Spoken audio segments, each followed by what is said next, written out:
পরীক্ষা দেবো না, এবং দ্বিতীয় অংশ হচ্ছে সসম্মানে ফেরান।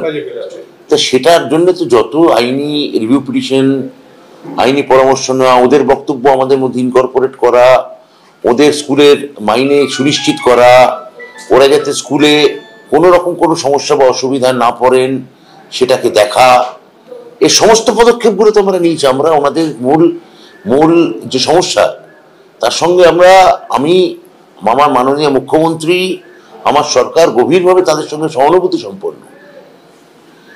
তাহলে এই সময় যে ওরা যেটা করছেন, ওরা কি উদ্দেশ্যে করছেন, কেন করছেন, এবং একটা অংশই করছেন এটা, আমি কত হবে 2000 2500, এখানে আমি আরো 2500 2000 থেকে 2500-এর স্বাক্ষরিত চিঠি আমি দিচ্ছি যারা সরকারের সঙ্গে সহযোগিতা করে চলতে চান এবং যারা ওই ধর্নায় বসতে চান না।